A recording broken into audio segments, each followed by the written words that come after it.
Hello guys, welcome to my channel Travel with Sobia Jeb, where I post about Canadian immigration and the struggles that we have faced as a new immigrant family with two kids.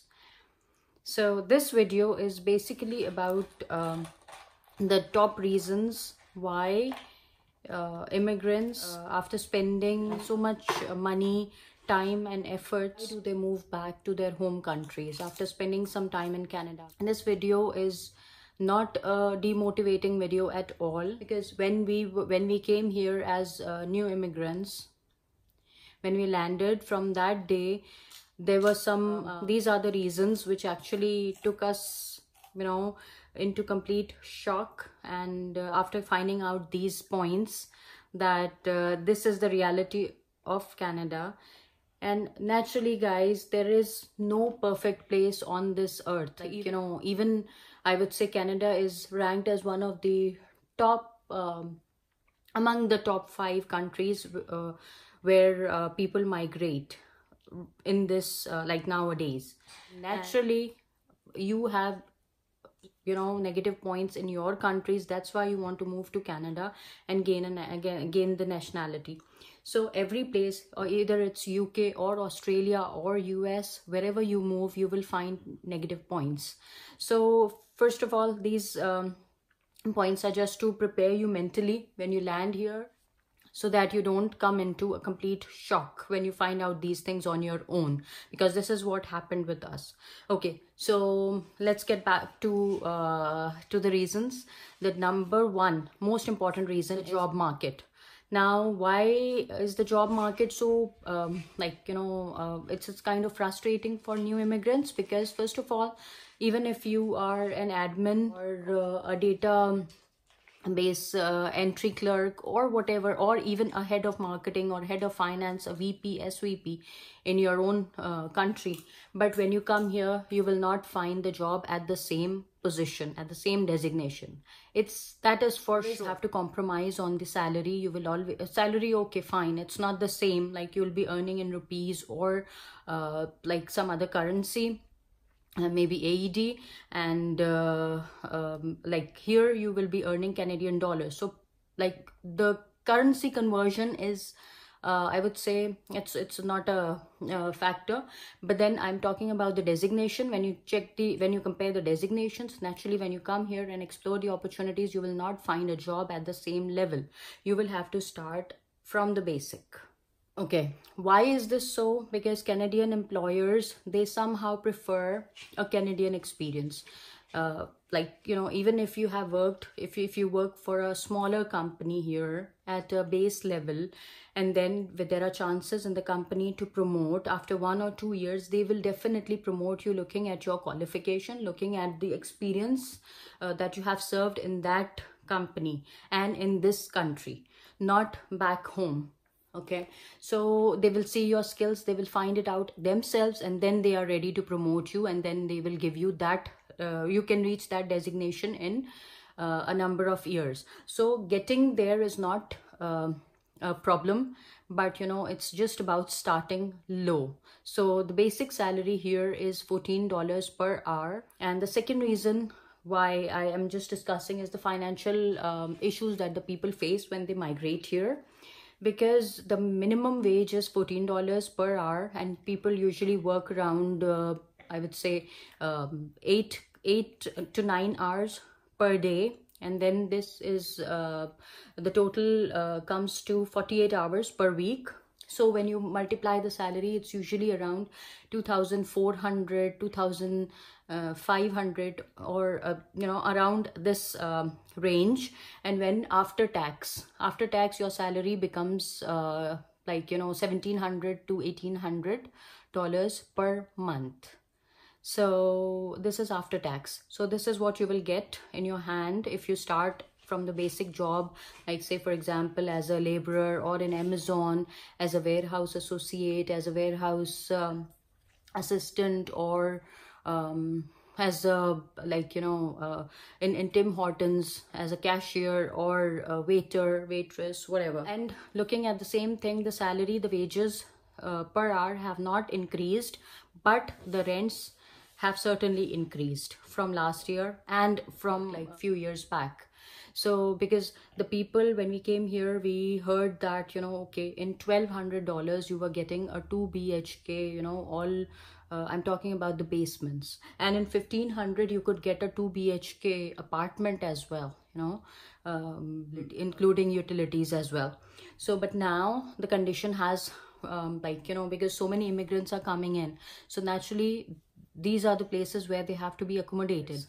Third point is the daycares. Daycares are very expensive. So if you are a couple, if you are husband and wife and you have kids, so normally, like, you know, I'm talking about when the husband is working or the wife is working, if one of you gets the job, the other one has to sit back home and take care of the kids, because if you go for daycares, they are very, very expensive. Like, you know, no, a daycare for one child starts from 1,200 above, so for one child per month. And for if you have 2 kids, or suppose even if your child is school going, then you'll have to pay something around $600 to $800 for her after school daycare. And actually the school is only up till 2 or 2:30. So after that you have to put them in daycare. The daycare people are going to go there, like, you know, they will there are daycares that, you know, the person will go there, pick up your child, and then go back to their daycares, and then in the morning you drop them at school, and in the evening you pick them up from the daycares. So there are facilities, but then there is money behind that. You have to pay some money. And so naturally, if my husband is getting a basic salary, say for example, and then if I start somewhere low with the basic minimum wage, that would be $14 as we discussed, and I'm getting 1,800 or 1,700, or even if 2,000 I'm getting at the end of the month, I'll be paying for my 2 kids. Like, you know, one kid is full-time and the other kid would be after school, so naturally I'll have to pay around the same amount, like 2,000, 1,900, 2,000 in the daycare fees. So naturally this is again a very important reason why I'm like, you know, why people don't opt, and why career-oriented people like you know, like me, they sit back at home and they take care of their children rather than going out and looking for jobs and doing, you know, just any job in the market. Fourth reason is, you don't get maids here, you don't get house help here, which you get back home in India, Pakistan, Bangladesh, like, you know, and the Gulf states. Like, you know, we are coming from Dubai, and we usually, like, you know, there are maids for everything, for every job. You keep a full-time nanny to take care of your kids, even if you keep your kids at daycares, and you get a lot of house help. Even you can call them per hour or for a full day, whatever. So you get a lot of house help. Here you have to do everything by yourself, you know, cooking, cleaning, dishes, everything, like, you know, cleaning the house, painting your own house, repairing things, electricity maintenance, plumbing, everything you try to do here, because these jobs are very expensive here. So even if for per hour, if you call a plumber or an electrician, he will charge you $200 per visit, you know. Then so that is also one of the reasons. Then one more important factor is the healthcare here. Okay, so this was entirely new for me when in Dubai. Like, when you have to go to a consultant, or you have to go for a second opinion to a consultant, you can just give them a call and they will give you an appointment either that day or the other day or after a few days. So it's that easy to approach a consultant. But here it's usually, you know, I have a complete video on the healthcare part. I'll put the link here, so you can go and check whether it's free. People think that the healthcare is completely free, whereas it's not. And the medicines you have to pay, all medicines, prescription medicines, you have to pay. There is a lot of wait time during the healthcare visits. You cannot go to a hospital. If you go to a hospital in the emergency visit, you have to wait for around 5 to 8 hours in the emergency clinic, and they will not attend to you unless you are severely sick. You know, they have other patients as well who are coming in the emergency with broken ribs, broken arm, or bleeding, you know, heavily, or with a I would say and different accidents from different things, you know. They'll see the severity, and then they will rate you and they will attend you accordingly, you know. So your turn can come in the end, or it can come in the in between, depending on the severity of your symptoms. So this was one of the major reason that took me like, you know, that has really pissed me off, because you know, that really irritates me, because if you are in severe pain, you cannot just go to a doctor, and you can go to your family physician, and probably after some wait he'll attend to you, because he's your family physician. There are not much patients there in your family clinic. But if I'm talking about, if he is not there on a vacation, on a Sunday, or after his work timings, like after 7 p.m, 8 p.m, you have some problem, you have to rush to the emergency, and there you have to wait for, like, you know, almost the whole night to get treated or checked by a doctor. So these are the issues. Another reason is that loneliness. Many hours, you know, it's such a long distance to back home. Usually my audience is from India, Pakistan, and United Arab Emirates.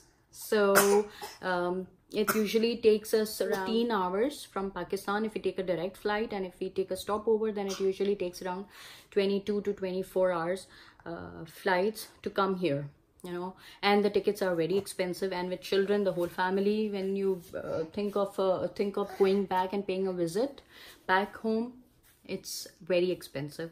So that is also one thing. Whereas when we were in Dubai, so I used to, you know, I used to take 3 to 4 trips, you know, in 1 year to back home. If you had, like, you know, Eid vacations or anything, like, you know, you could just book a ticket there and then, and you could just plan your visit back home because you were missing family or something like that. So this is one of the reasons why immigrants don't get adjusted to this place.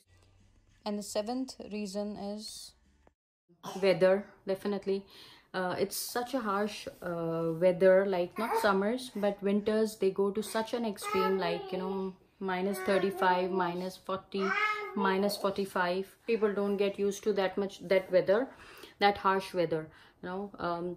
It's about your kids as well, you know.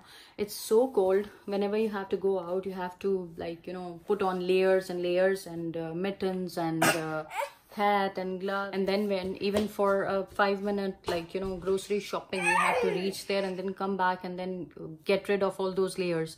So it's such a, you know, strenuous exercise during winters that people usually are not comfortable with. And plus they don't like the depressed winters. They call it depressed because, you know, everything is dark and gloomy, everything closes, shuts down early, you know, around 5 or 6.